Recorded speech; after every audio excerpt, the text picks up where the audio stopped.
Hey everybody, this is Pages with Paige and welcome back to my channel. Today we are going to be going through and reading a very influential and seen pretty much as like what brought the X-Men comics into the modern day, and that is Grant Morrison's run of the new X-Men.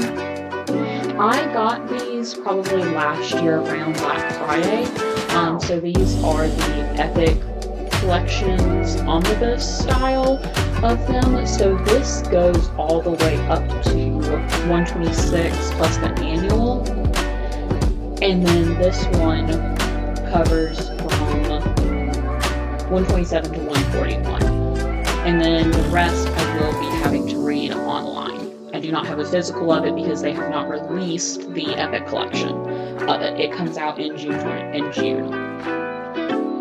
So, the first one we will be reading is E is for Extermination, which is the first volume of it. And as I mentioned earlier, this is Grant Morrison's main X-Men run that debuted in the early 2000s. And it seemed kind of as a pretty good jumping off point for a lot of people when they first are getting into wanting to see the mutants in comics. Especially because it is seen as the thing that brought the X-Men into the modern day. I know from what I've read online that this is a bit controversial. I'm not exactly sure why. I think it has to do with some of the plot lines and whatnot. But yeah, so we're going to be reading it together today, and I will be going through and giving you guys updates as I can. And I'll also be kind of giving some backstory if this doesn't do it itself on who these characters are, if you have never read an X-Men comic in your life, and whether or not I think that this will be a good starting point. I have not read a lot of backlog of X-Men. I've been mainly keeping up with their new stuff, and I have been reading some of the Cohen era and going through and dabbling in the backlog. So I'll be really excited to see what I think of this and being able to read it with you guys. So let's get started. And before we get started reading, I am also going to be kind of timing myself to see how long it takes me to read each issue. So we're going to be doing the stop clock method today. And as you can see, that says 0. So I am going to be stopping it in between when I take breaks and whatnot.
Hey everybody, this is about my halfway point. I have about 7 chapters or like issues to go, and I have been reading for about 2 hours, a little under, so far at this point in time. And it's good. I definitely understand why it is so recommended. It definitely has some like tropes of certain characters that I'm not a huge fan of. If you know anything about the X-Men, especially comic book wise, it has the love triangles and the weird stuff with like Wolverine and Jean Grey, Cyclops, and Emma Frost.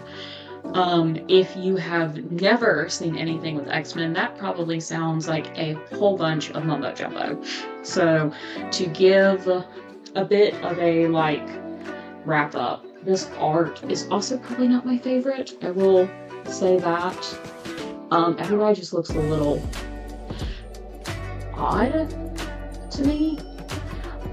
You can also definitely tell by the art direction. I feel like there's a lot of black and yellow, that this was the early 2000s, because no one gets their fun colors. Everyone is in black and yellow. But this is Charles Xavier. He is the leader of the X-Men and typically goes by Professor X. He is a telepath who is paralyzed and is stuck in a wheelchair for most of his life. Here we have Scott Summers. He goes by Cyclops because of the band glasses that he has to wear. And he has basically portals in his eyes that go and are able to unleash kinetic energy out of them. So think like laser eyes, but a little bit different. This is Jean Grey. She is also a telepath. And she gets some fun powers later on. I think she has them here, but we haven't gotten to see them just yet, so I'm going to hold off spoiling that for anybody in case she doesn't have them. Next we have Beast. This is Hank McCoy. He has a doctorate, and I believe he's a scientist in most iterations, but he's also a big fan of like literature and poetry and a big supporter of the arts in most situations. His main mutation is the fact that he turns into kind of like a gorilla and has like extreme strength, extreme endurance and whatnot.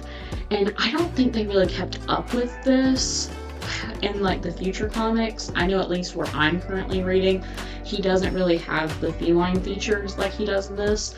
But Grant Morrison is the one to introduce secondary mutations, and Hank, or Beast, is one of the people who gets them in Grant Morrison's run, which is interesting to me because what it does for Beast is it takes him from human to gorilla to like cat feline type of ordeal.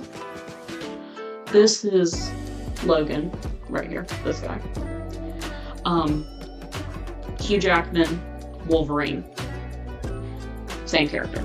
So the art definitely, I think, compared to now is very different for him, but a little bit different than I think our movie adaptation versions of Wolverine. I haven't seen all the Wolverine like media and whatnot. He's not my favorite typically. I do like some iterations of Logan, but not all of them. He is very abrasive, flirtatious, especially with women who it's a little bit unclear on where his age falls compared to theirs, and also where his knowing them timeline starts, because Logan is like 200 years old. His mutation is the fact that he has an extreme healing ability and claws, like a Wolverine. And they're coated in adamantium, which is basically a metal, like the strongest metal ever. And there's a reason and how that he got them, but once again, I'm pretty sure that gets talked about in one of these 2 books, so we'll talk about that at a later date. But in some iterations, I don't know about with Grant Morrison's run, everyone here, except for Professor X, Emma Frost, who we'll talk about in a second, and Logan, start out on a team, or the original X-Men group, as high schoolers, children. And Logan is an adult because he's 200 plus years old, has been married, has a child, several years of being an adult. And Scott and Jean are the same age, or roughly, maybe like a couple months apart. They get married, fall in love. They are like the relationship in most X-Men comics. But there was this weird thing that started in the 90s, specifically between Logan and Jean, and has since kind of transcended into even now modern day comics. It's a lot different of a style now. There's some arguments in some eras that the three of them are poly and they're all together, but more often than not, when you start talking about these older comics, Jean and Logan are just together and they are cheating or helping the other one cheat, where she's cheating on Scott. Or her and Scott divorce and she gets with Logan. And other iterations, Emma Frost, right here, who I believe is like a couple years older than them, so it's not like as predatory. She's also a telepath, but she also has a second mutation similar to Beast, but hers is that she turns into full, like, Diamond. She typically is a villain in these older comics and whatnot, but this is around the same time that they gave her a redemption arc, and she turns into a good person. And she is ultimately a good person, just kind of gets dealt a really shitty hand. I think she's a very complex character. When you really talk about the bit of X-Men, Jean can be as well. It kind of depends on how they handle her. We haven't gotten to see a lot of Jean in this one so far, so I'm kind of like back and forth on that one. But Emma and Scott typically also are sometimes the cheaters, where Scott cheats on Jean with Emma. And it has gotten weird, I know, in some timelines, because at times Emma will go and telepathically like get into Scott's head and will go and like pretend that she is Jean, but like looks like herself, just in Jean's clothes and everything. And they have sex telepathically and other things, but like basically all four of them, when that relationship is messed with and it's those two involved, it's a mess. And that's what they're doing and continuing on here. I think they are trying to have a like bit of a complex story on the fact that Scott is no longer the same as what he used to be when him and Jean got married. And therefore she's feeling very lonely. There's a lot of stuff going on. They're in a stressful situation as a whole in this like plot line. But she is like cheating on Scott, and he's emotionally cheating on her with Emma. And it just, to me, does a disservice to all of their characters, because I think that they're just much better off when they're not doing that. But that beside the point. So far, what we have going on in this outside of the mass relationship drama is the fact that mutants are being scrutinized even more so, to the point of people are wanting to hunt them down to extinction. And part of this is brought on by a mutant or something similar. We're not all the way sure, but this is the debut of a new telepath who is able to like copy DNA, take over people's minds, and she is kind of like leading the charge of this like huge anti-mutant sentiment ideology. So she pushes that and honestly gets the train going again for the availability to push out the robots that are basically like mutant hunters, because so many mutants are pretty decently powerful and superhero level, so they're not able to like the US government isn't able to take them out themselves. And obviously this is a huge thing because most of the mutants aren't just trying to live their lives. There's some skulls, there's 2 to be exact, and there is a mutant country of sorts, but it's not really like labeled that. It's not seen as a country by like the governments and everything in the world. It is bombed though at the beginning of this book, and that's how Emma Frost comes over to the mutants. That is how Emma Frost comes over to the X-Men, because they find her holding one of her students' dead bodies, and that is in the middle of this explosion how she discovers and develops her second mutation of having her diamond body. So we've gotten a little bit more than that in, but that is basically the start of it, and I'm really enjoying it so far. I do love these characters, I just don't love all the time like the old ways that they're portrayed, and this is very much so follows them. I don't know if this is like, I don't believe it's where this originated. It may be where the Emma and Scott plotline gets originated from, but I do like Emma's character. I think this does a decent job of showing that she is pretty complex, especially in the sense of like everything that she's gone through. I think we're about to get a pretty like Jean-focused story here in a minute. Beast is not always a nice guy.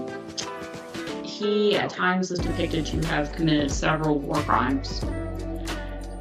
This one though, he's so sweet and it's so sad, and I love Beast so far right now on this one. And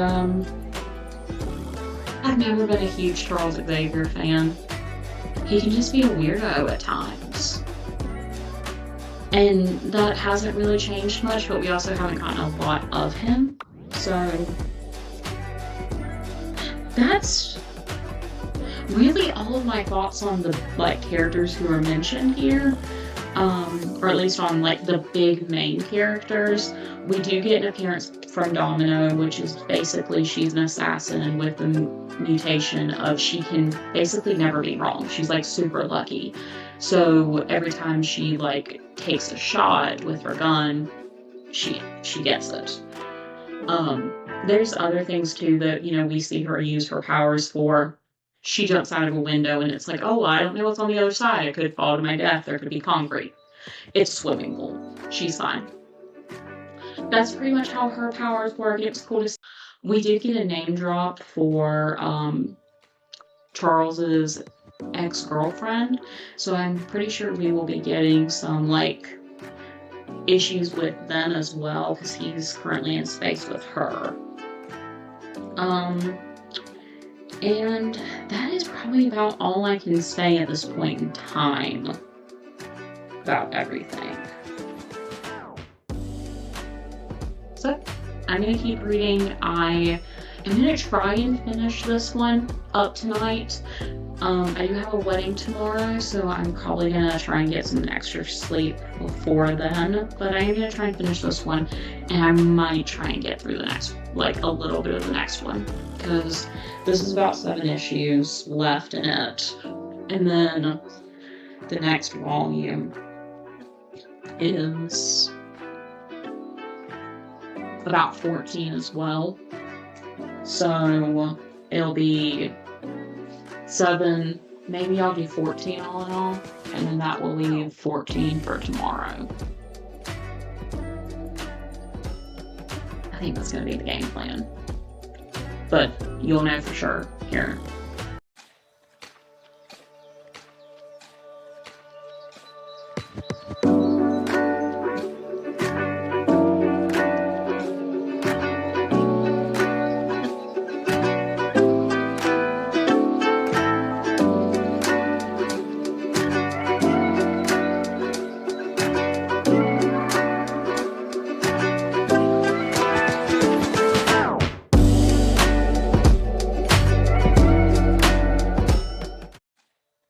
Hey everybody, so I actually just finished this. I think I clocked in at about like 3 hours or so, and it was pretty good.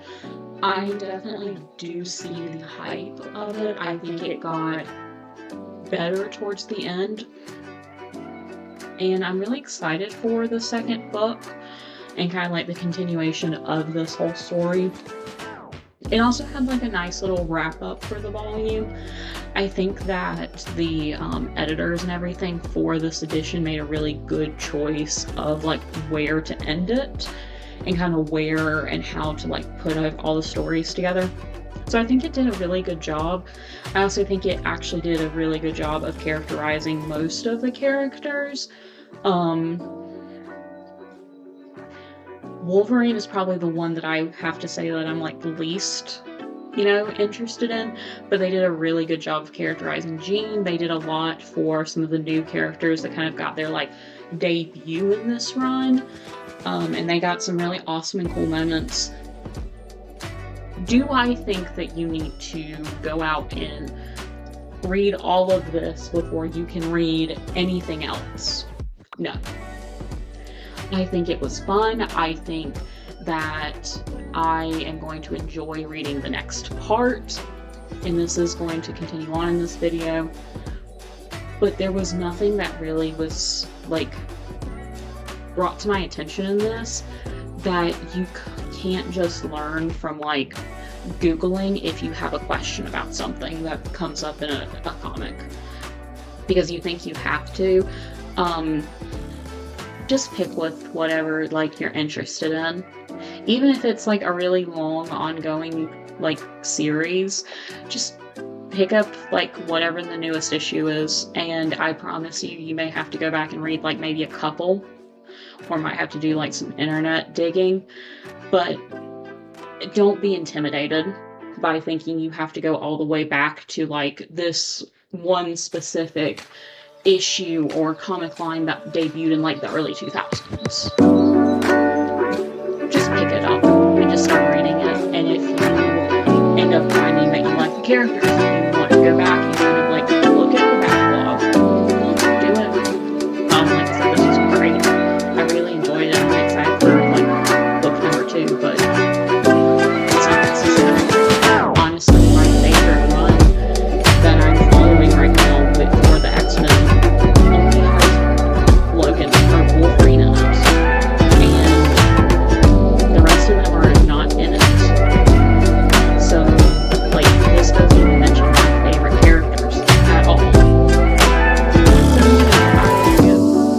like I said, it got better. I do highly suggest, like, if you're interested in reading Grant Morrison's X-Men stuff, it's been a good time so far. Got halfway through.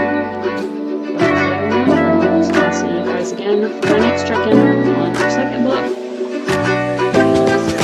The next day, I did not start the second book last night. By the time I got done, I ended up taking that nap, got up, and went to bed, and so I was able to get it in today. And now it is time to try and stay up for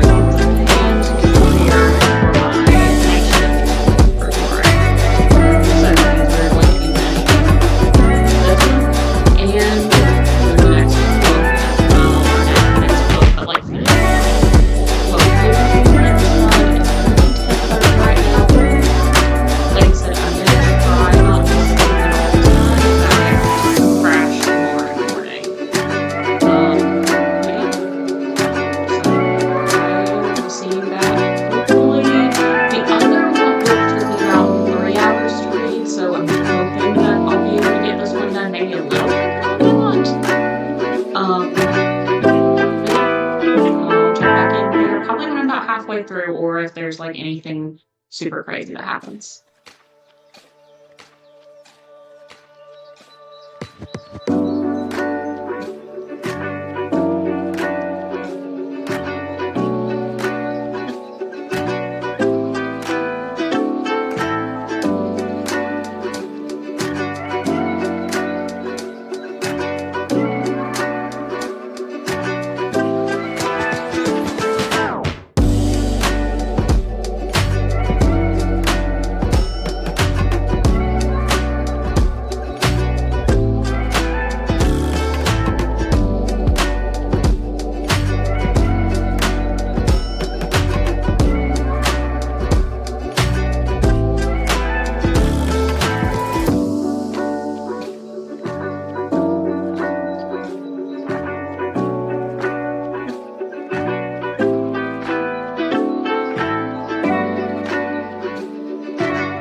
Everybody, so I'm here for my about midway check-in.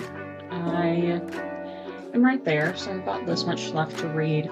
I think I did end up reading one extra issue than what I was supposed to, so I ended up on 136. And so far, I have more issues with the kind of like time. Like, you can very much so tell this was written in the early 2000s. More so than I did with the earlier book. There's a couple of moments that I feel like the group is a lot harder on Emma, and I feel like we're supposed to be harder on Jean for the relationship cheating scandals that are happening than we are for Scott and Logan. That's pretty like there to me. We also have some like wordage that would, like, is not good. Race, I don't really feel like is that awful in this, surprisingly, for like the early 2000s. I feel like other than the fact we don't have a lot of diversity, we do have a couple of Black characters, we do have a Native American character who shows up, we have a couple of Middle Eastern characters. Most of them are pretty like off screen, or they're not, depicted in the best light, but our characters are not necessarily like mean to them. And then we do have one mutant who is Middle Eastern and is in Covering. I'd have to look again because I know it's not hijab. It's the one that's like the full thing, and it's kind of like one big piece of clothing where they kind of have like the veil over their eyes as well. She's in that. She's actually a pretty like well-known X-Men character, depending on how like invested you get with the X-Men stuff, because I love Dust. That's her mutant name. And she's really powerful and cool, honestly, because her whole thing is she can like go and turn things into dust along with herself.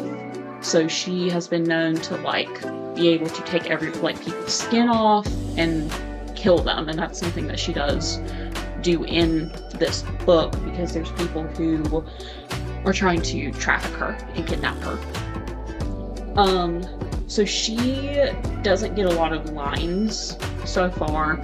She kind of makes one appearance as Wolverine saves her or gets her out of kind of the situation that she's in because she's currently hiding from the traffickers.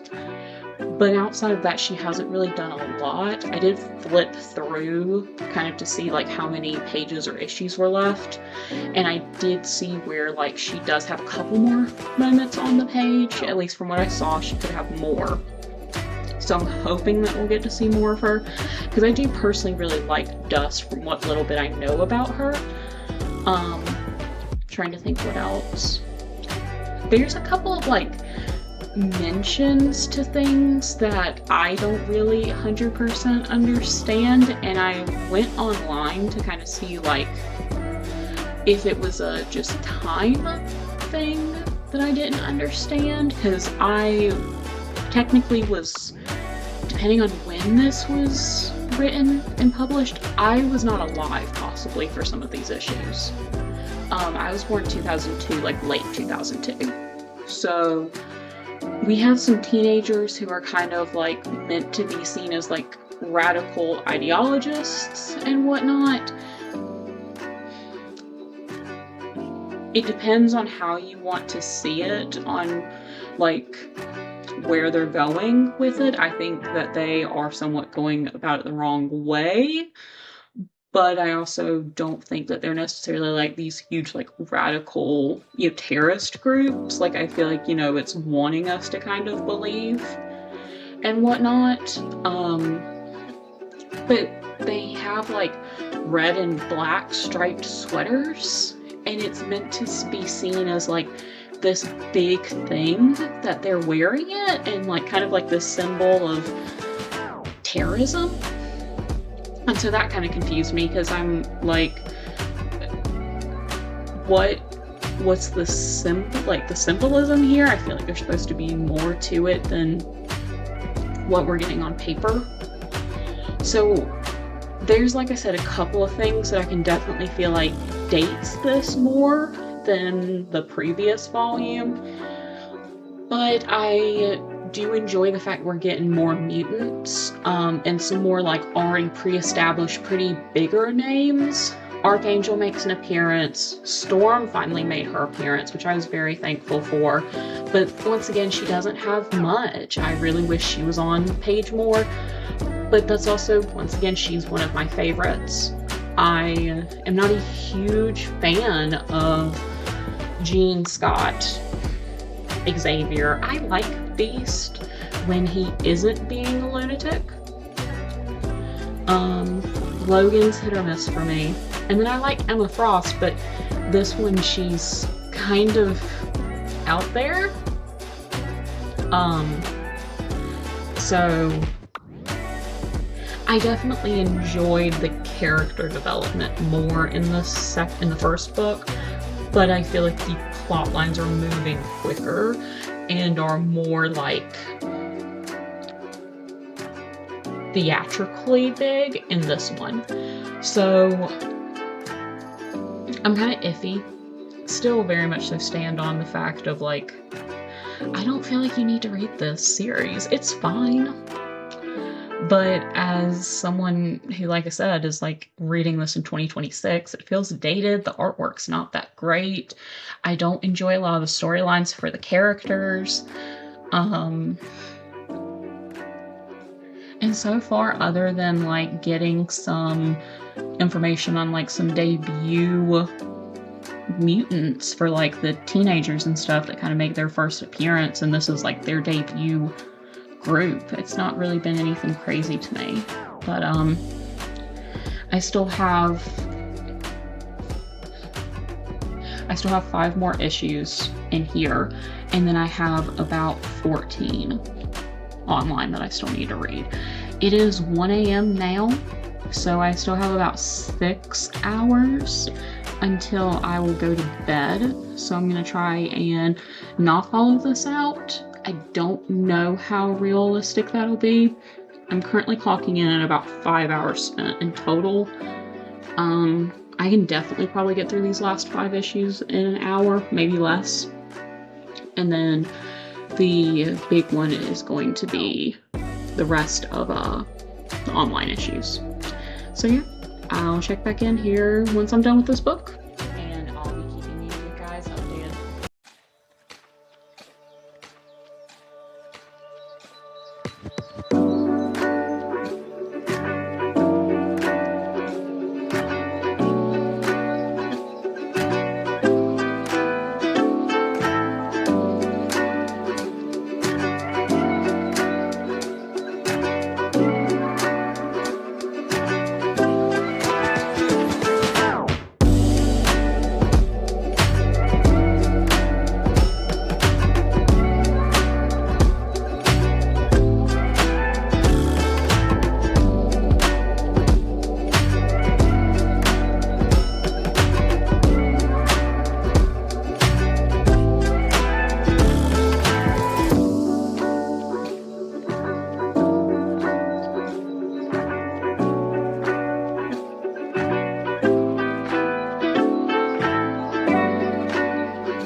So it is the, technically next day, but for me, that morning later on.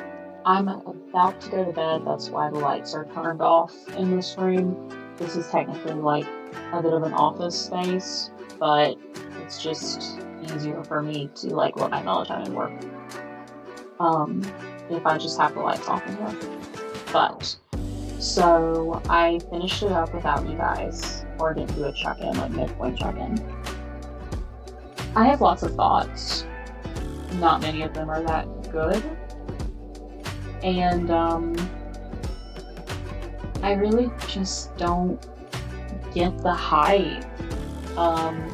There were some interesting story plots and, ideas kind of put in to the story, but as a whole, I definitely would not recommend this to be where someone should start reading comics or honestly anything like that.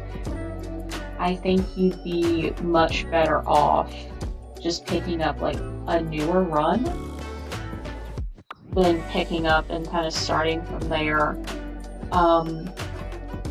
I'm gonna break this up into a pros and a cons list. My pros for this is I think that there's a lot of new, younger mutants who get introduced in this who have very distinct arcs. And they are definitely characters that I think you'll remember for a really long time and will be able to, like, point out if you read this run. I think that Logan Wolverine is actually decently well done considering the overall love triangle drama that they put into this. He's probably the best out of them. Jean is also pretty up there. My biggest complaint with her as a character is the way that I feel like she lets Scott, her husband, get off scotch-free for cheating on her. And it's all directed towards Emma.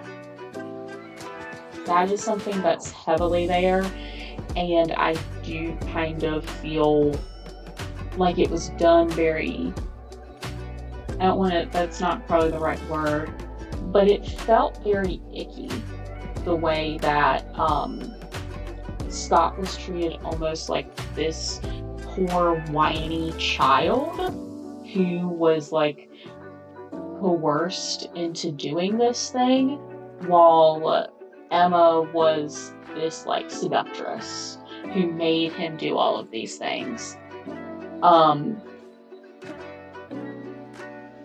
So that was probably the part that I honestly hated the least, and probably one of the biggest reasons why I definitely would not recommend this series.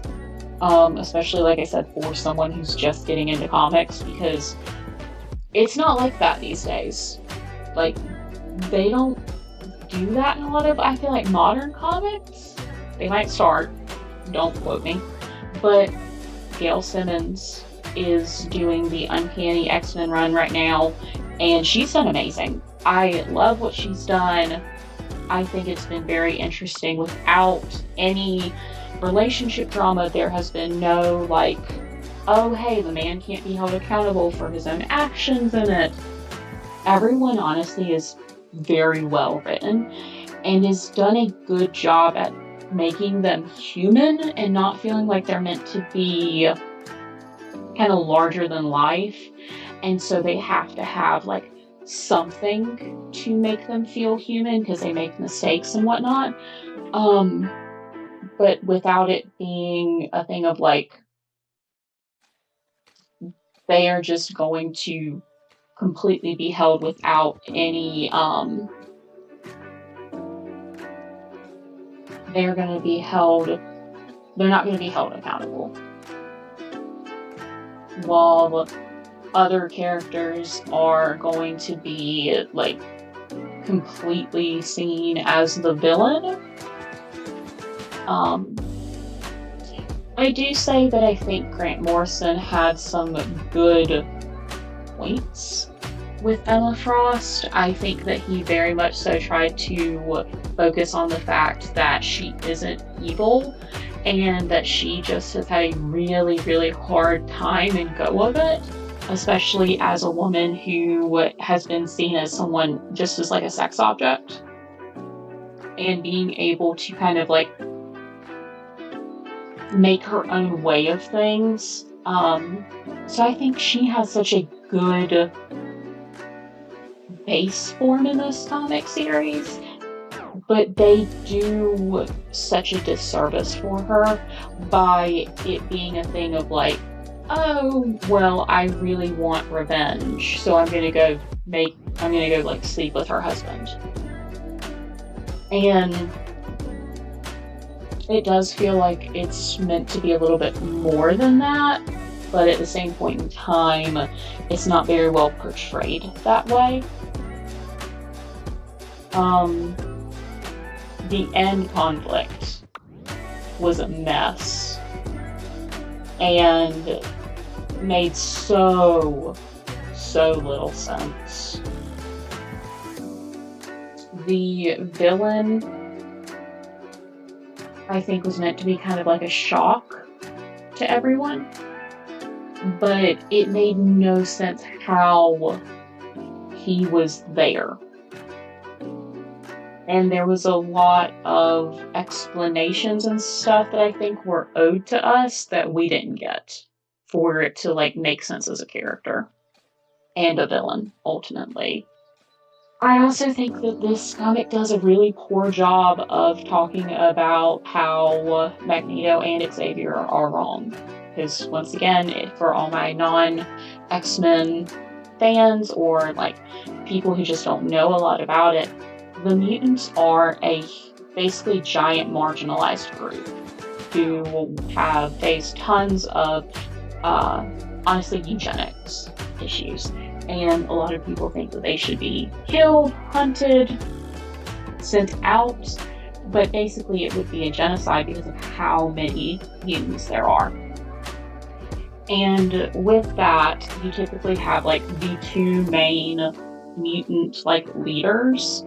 And one is Professor X, Charles Xavier, who takes on much more of a like peaceful, oh, let's show them that we are good, that we, are not a threat to society, and all these things. And while he is correct that they are not inherently like bad people, they use their like powers for good. They go about things typically like the right way, as the government would see fit.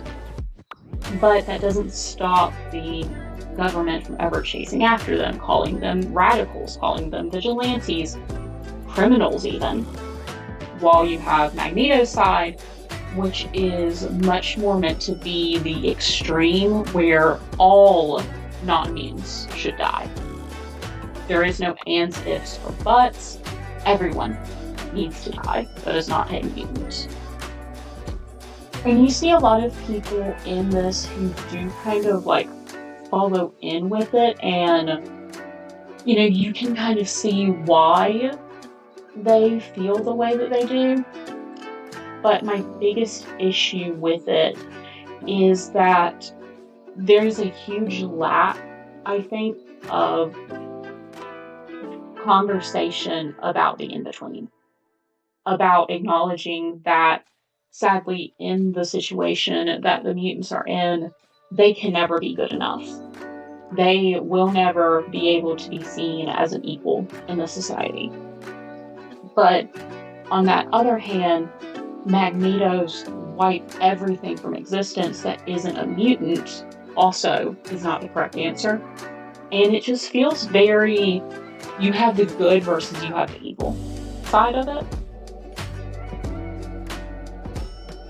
I think the whole comic just feels very dated. It feels very much so like this was written in the 2000s.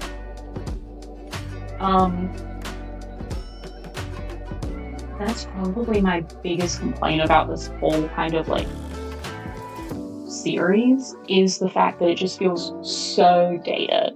The women are not done extremely well.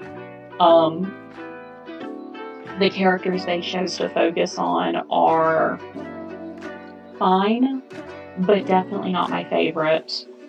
I think that X-Men has better characters, and I think that X-Men does its best work when it focuses on a bigger group, because you don't feel like you are just stuck with this group of characters that's like live, and you don't love honestly any of them.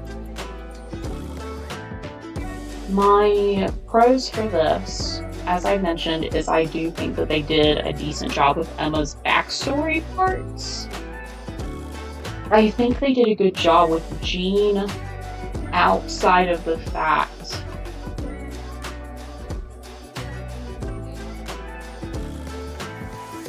I feel like she hits Emma's past and family issues a little bit hard. And I wish that she would kind of come to terms with the fact of she is angry and has every right to be with Emma for cheating on her husband, or not cheating on her husband, but for sleeping with her husband. But she goes and attacks even her family's issues with addiction, and how that has went through the line, and her brother having mental issues and him being in an insane asylum. And it just lacks a lot of that conversation about how Emma's family and Emma's trauma is not the thing that needs to be attacked in this, but on that other side, we do also have Jean, who is the victim of this, and it's also in the heat of her being very angry. I do think it's decent in the sense of making this very pacifistic, trying to just be this like perfect mutant woman, have this huge, bit of anger and just outlandish behavior towards someone because of the hurt that happens to her. I don't think anyone in this comic holds Scott accountable enough. They let that man go off such a, other side.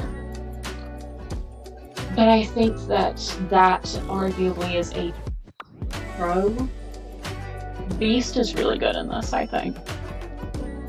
He has maybe one or two moments. I'm not a huge fan of him, but for the most part I think he's cool in this. I think he's sweet. He has some funny lines and some kind of funny moments. He's also does kind of is pretty decently progressive, I think, character in this time period, especially kind of where he talks about it, about how gender and sexualities are kind of just social norms. And once again, remembering the fact this was a series written in the early 2000s, especially by, I believe Grant Morrison is Scottish, but for such a American-based team, I thought this was a pretty progressive take for that era. So I thought Beast was a really good choice, and how they wrote him was good. And then honestly, the axillary characters and the students, a lot of them were really good, and a lot of them felt very three-dimensional, and will make me enjoy seeing them more, because I have definitely been able to pick out these characters, and I've been able to see them in newer comics, but I didn't know anything about them, or where they really came from, so that was honestly really nice, and that was something I really enjoyed about this comic read. So, for my end thoughts, I think that's where we're getting to with this one. Don't pick it up. Unless you find that after you have started comics that you really are enjoying characters like Grant Morrison, and you want to see him kind of have this villainous arc. Grant Morrison, Blob Herman, he was funny in this. Beat, huge shout out if you want to see and kind of have more of an emotional attachment with Beat. Read this comic series. Try to get through it. And arguably the Cuckoos, a little bit of a on them, just because of how they all separate out. But it did kind of help give two of them more of a individual feeling to them, unlike in other times I feel like they are seeing more of just 5 twins who are just all interconnected. You can do that hive mind. But no, there's, to me, modern comic runs have just been better. I understand that this is meant to, or this is seen as the thing that propelled X-Men into the modern age and kind of kept the series afloat. I'm glad that it exists for that, but don't get it. So our final time ended up being 6 hours, 24 minutes, and 30 seconds. Finish up the whole series. So this has been our episode of, I think I'm going to call this series catching up on different, honestly, comics, books. I am thinking about possibly doing the Six of Crows duology next. I haven't read it at all, and I did just get the actual like Six of Crows book. And then I know my library has Cricket Kingdom, and there's not a too long wait of it, so I might put it on hold and then try and crank through Six of Crows and Cricket Kingdom in a week's time and come back and do a video similar to this. I'll probably be going back and forth on whether we do comic books or if we do books. And I also don't know how often I'll be doing these. I'm going to try and possibly do every 2 weeks. This was a lot. Truthfully, for me, just kind of getting started into it.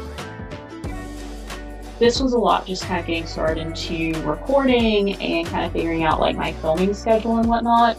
So probably will be doing this like maybe every 2 weeks instead of every week. So that's what I was originally thinking. But if you have any like series you would like to see me kind of react to, any tips, pointers, comment those down below. Tell me what you liked. If you have read this series and you liked it, tell me what you liked about it. Let's talk about things in the comment section. But other than that, yeah, it's been wonderful having you guys here. And make sure to check back later this week for our next video. Bye, guys.